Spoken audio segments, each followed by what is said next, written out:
Hello everyone. Today I'm going to talk about the mobile phone using. The mobile phones are a new product of the 21st century, and it has become an important part of our daily life nowadays. And I'm going to talk about the phone using purpose of our daily life and the hours spent on daily life. The purpose of phone using is like mainly five parts. One study, one for business, and the communications, surf the web, and playing games.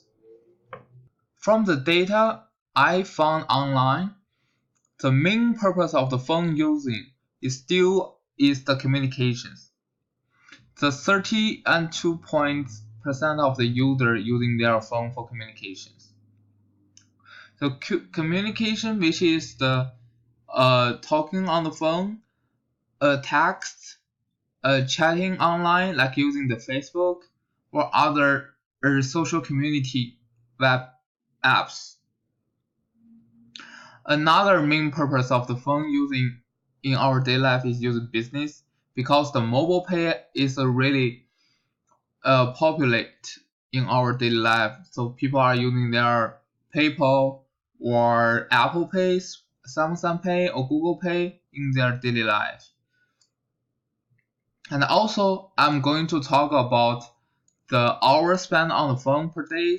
Like this is the average data. It's not really accurate. In 2004, in that day we are using the basic phone, and it's approximately spent 3 hours per day. And after the 2010, the hours spent on the phone rapidly grows up because in that days the smartphone has come out and 3G network comes out too. The web speed has been changed really fast. The people using their phone instead of using the computer to communicate people with internet. So we can say after the 2012, the hours nearly solely changed because people they are using their phones like 13 hours per day. So the half day people are still spending the time with their phones. So I have ideas like I want people to put down their phones and talk to people like with around themselves. Because when I back to the home and I want to talk with my dad and mom, they are using their phone and they ignore me. So I want to announce that like put down your phones and talk to people around you.